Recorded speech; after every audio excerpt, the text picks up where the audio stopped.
Augmente. En Suisse maintenant, le forum de Davos continue. Jour 2 aujourd'hui, quel est le programme ? Après les interventions très pro-libre-échange des premiers ministres indiens et canadiens ce mercredi, les discours les plus attendus sont probablement ceux de la chancelière allemande Angela Merkel et du président français Emmanuel Macron. On va retrouver sur place notre envoyé spécial Stéphanie Antoine. Bonjour, ce matin, c'est de toute autre chose que vous allez nous parler. C'est de la situation économique en Tunisie, car vous êtes accompagné du ministre tunisien des Affaires étrangères. Tout à fait, Johanna. Bonjour. Kemes Jinaoui est avec nous, ministre des Affaires étrangères tunisien, qui est donc présent à Davos avec la délégation tunisienne. Bonjour, merci beaucoup d'être avec nous. Alors, une bonne nouvelle pendant ce Davos pour la Tunisie, puisque l'Union européenne a sorti la Tunisie des listes noires des paradis fiscaux. Quelle est votre réaction, monsieur le ministre ? Effectivement, c'est une excellente nouvelle. On n'aurait pas dû être sur cette liste. Malheureusement, c'est une affaire de procédure et de délai.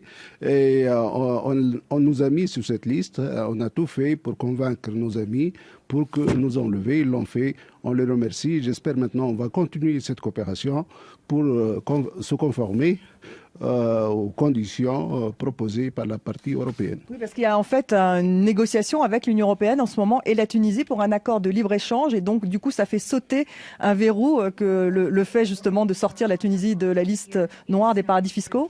Absolument, mais là, les négociations sur l'accord de libre-échange ont commencé depuis maintenant quelques mois. On a eu plusieurs rounds et j'espère que dans le cadre de cet accord-là, on arrivera à une formule qui permettrait de répondre aux sollicitations et aux conditions européennes.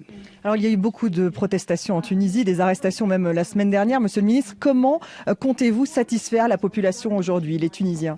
D'abord, manifester dans une démocratie, c'est une affaire très normale.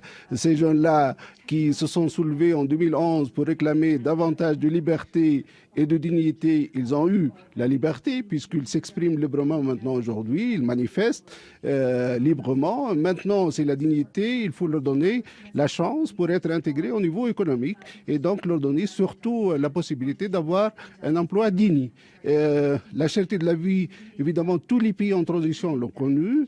On est conscient de ça. Le gouvernement fait de tout son possible pour répondre aux attentes du peuple en ciblant surtout les catégories sociales qui méritent l'appui du gouvernement. Parce que c'est eux qui manifestent justement contre la vie chère. Vous parliez de la cherté de la vie et l'ensemble des taxes qui ont été mises en place par le gouvernement tunisien pour respecter les conditions du FMI. Est-ce que vous allez revenir sur ces taxes ? Non, la loi de finances a été votée par le Parlement. On ne revient pas sur une loi votée par... Certains demandaient le retrait de cette loi de finances. Oui, mais on ne peut pas la retirer puisqu'elle a été votée par le Parlement représentant du peuple tunisien. Maintenant, le gouvernement a préparé une panoplie de mesures pour cibler les couches sociales qui méritent d'être appuyées pour faire face à cette cherté de la vie.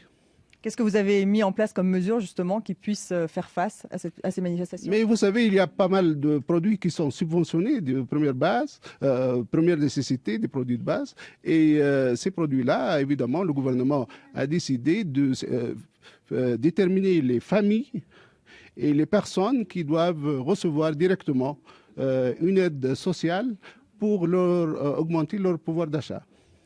Emmanuel Macron vient à Davos, il va arriver dans quelques heures, il fait un discours cet après-midi et il va en Tunisie la semaine prochaine. Qu'attendez-vous de la visite d'Emmanuel Macron la semaine prochaine ? Effectivement, le président de la République arrive en visite d'État en Tunisie, il est attendu, il va avoir un discours solennel au Parlement tunisien, il va évidemment présider également un séminaire économique, il aura des entretiens avec le chef de l'État et avec le chef du gouvernement. Qu'attendez-vous de la France ?